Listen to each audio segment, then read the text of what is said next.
기면증, 단순한 피로감 이상의 심각한 수면 질환.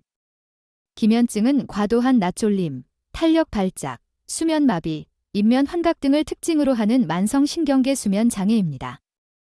단순한 피로감이나 일시적인 졸음과는 달리 일상생활에 심각한 지장을 초래하며 삶의 질을 현저히 떨어뜨릴 수 있는 질환입니다. 기면증 진단의 어려움과 오진의 위험성.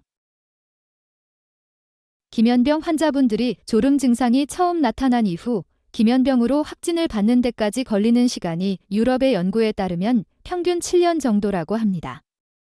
이는 다시 말해 환자들이 과도한 졸음 증상을 경험하고도 병원에서 기면병으로 진단받기까지 무려 7년이나 걸린다는 것을 의미합니다.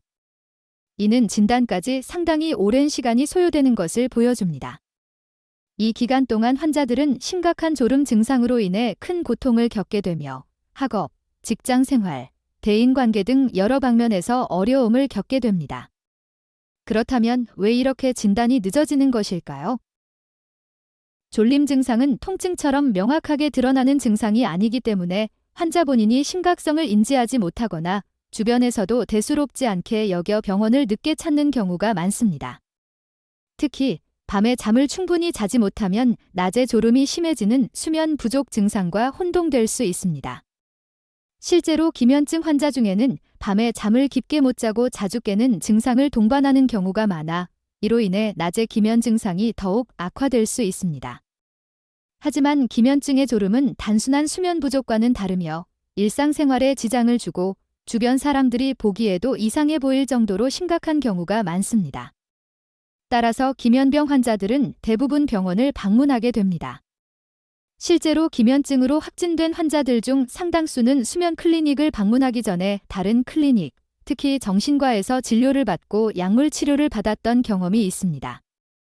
이는 기면증이 우울증이나 ADHD와 같은 정신질환으로 오진될 가능성이 높다는 것을 보여줍니다. 실제로 기면증 환자들은 우울감, 무기력감, 집중력 저하 등의 증상을 동반하는 경우가 많아 우울증이나 ADHD로 오진되기 쉽습니다. 기면증의 정확한 진단과 치료의 중요성. 기면증은 단순히 많이 졸린 병이 아닙니다.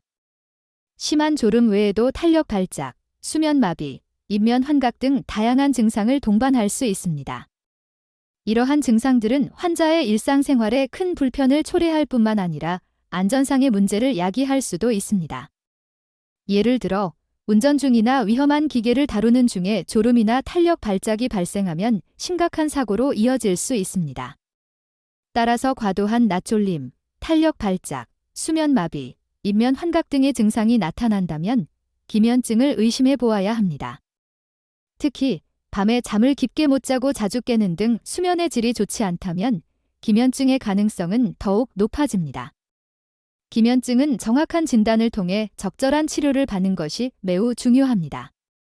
기면증은 완치가 어려운 질환이지만 약물 치료와 행동요법 등을 통해 증상을 효과적으로 조절할 수 있습니다. 이를 통해 환자들은 보다 나은 삶의 질을 유지할 수 있습니다. 기면증 진단 방법. 기면증의 진단은 환자의 증상에 대한 자세한 문진, 신체 검사, 수면다원 검사, 다중수면 잠복기 검사 등을 통해 이루어집니다. 수면다원 검사.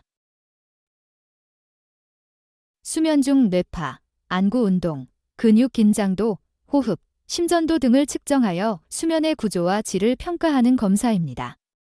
기면증 환자의 경우 렘 수면이 비정상적으로 빨리 나타나는 특징을 보일 수 있습니다. 다중수면 잠복기 검사. 낮 동안 2시간 간격으로 4에서 5회 낮잠을 자도록 하여 평균 수면 잠복기와 렘 수면의 출현 여부를 확인하는 검사입니다. 기면증 환자의 경우 평균 수면 잠복기가 8분 이하로 짧고 2회 이상의 렘 수면이 나타나는 특징을 보입니다. 결론. 심한 졸음은 우울증, ADHD와 같은 정신질환의 증상일 수도 있지만 기면증과 같은 수면 장애의 신호일 수도 있습니다. 특히 밤에 잠을 깊게 못 자고 자주 깨는 불면증 증상이 동반되는 경우 낮 동안 기면 증상이 더욱 심해질 수 있으므로 수면 질환에 대한 정밀한 진단이 필요합니다. 따라서 이러한 증상들이 지속된다면 수면 전문의를 찾아 정확한 진단과 치료를 받는 것이 중요합니다. 기면증은 조기에 진단하고 적절히 치료하면 증상을 효과적으로 관리하고 삶의 질을 향상시킬 수 있습니다. 이 글이 기면증에 대한 이해를 돕고 정확한 진단과 치료의 중요성을 알리는 데 도움이 되었으면 합니다.